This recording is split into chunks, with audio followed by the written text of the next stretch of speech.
పోనీ ఏ విధంగా మీరు బడ్జెట్ చేయలేకుండా ఉన్నారండి? ఎందుకు అంత సింపుల్ డాక్యుమెంట్ కదా బడ్జెట్, ఎందుకు మీరు చేయలేకుండా ఉన్నారు budget?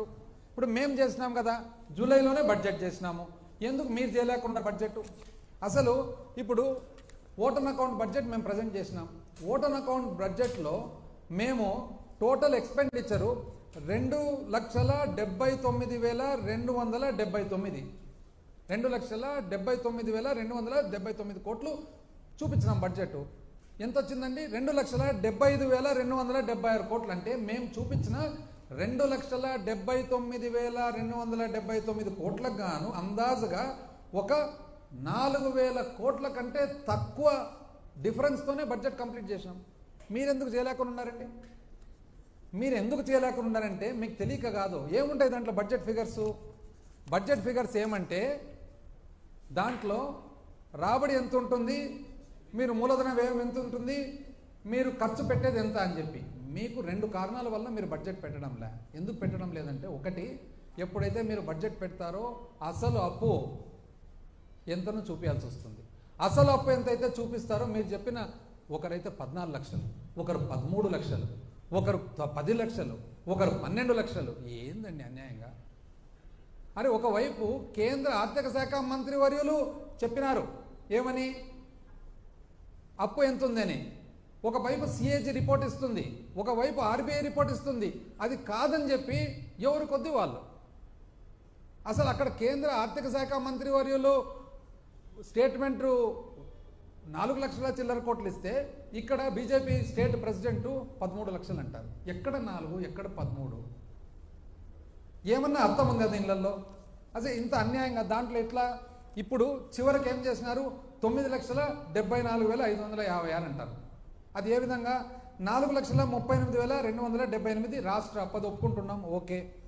Public accounts, public account liability 80,914, okay. Corporation మీరు 2,48,000 అంటున్నాం, మేము కాదు 2,18,000 అంటున్నాం. కార్పొరేషన్ ఎట్లా తప్పపోతాయండి? కార్పొరేషన్ అకౌంట్స్ అన్నీ కూడా, ఏ అకౌంట్ చూసినా కూడా పబ్లిక్ కంపెనీస్ అవి. అంటే ఎలక్ట్రిసిటీ డిస్కాము, సివిల్ సప్లైస్, ఇవన్నీ కూడా ఆడిట్ జరుగుతుంది. కంపెనీస్ యాక్ట్ కింద ఫార్మ్ అయిన కంపెనీలో ఆడిట్ జరుగుతుంది. ఆ ఆడిట్ ఎవరు? సిఏజీ ఆడిట్ చేస్తుంది. ఎట్లా తప్పిస్తారండి వాళ్ళు? రెండో point, civil supplies, power sector 36,000 కోట్లు, 33,400 కోట్లు. అంటే డబుల్ ఎంట్రీనా? ఆల్రెడీ మీరు చెప్పిన కార్పొరేషన్ డెట్లో కార్పొరేషన్ లోపల వచ్చేస్తాయి ఇవి, రెండోసారి మళ్ళీ చూపిస్తారు. అంటే అంత అమాయకంగా ఉంటామా? అంటే ఒకవైపు ఆల్రెడీ కార్పొరేషన్ అప్పు కింద చూపిస్తారు, మళ్ళీ పవర్ది ఇంత అప్పు అని చెప్తారు. ఎట్లా వస్తుందండి? Out standing due to vendors, అంటే కాంట్రాక్టర్లకు అప్పులంట. 90,000 కోట్లు ఇంకా అప్లోడ్ చేయలే అంటారు. అప్లోడ్ చేయని ఎట్లా చెప్తారండి మీరు అప్పని? అప్లోడ్ అయితే కదా మీకు తెలిసేది. అయిపోతుందమ్మా, అన్నీ అయిపోతుంది, తొందరపడకు, ఉంది కదా టైం. అదేవిధంగా డ్యూస్ టు ఎంప్లాయీస్ ఒప్పుకుంటున్నాం. ఈ విధంగా చూస్తే ఎంత వస్తుందంటే ఇంచుమించు మేము చెప్పిన 7 లక్షల చిల్లర కోట్లకు దరిదాపులు దగ్గరకు వస్తుంది. కానీ మీరు మాత్రము ఎక్కడ మీరు చెప్పిన 14 లక్షలు, ఎక్కడ ఇంకోరు చెప్పిన 13 లక్షలు, ఎక్కడ ఇంకో లాస్ట్ చివరకు గవర్నర్తో కూడా అబద్ధం చెప్పిస్తారు 10 లక్షల కోట్లు అని చెప్పి. ఇప్పుడు దాన్ని రీచ్ కావాలా, ఎట్లా రీచ్ కావాలనేది, దీనివల్ల మీరు ఇప్పుడు బడ్జెట్ ప్రజెంట్ చేయడంలే.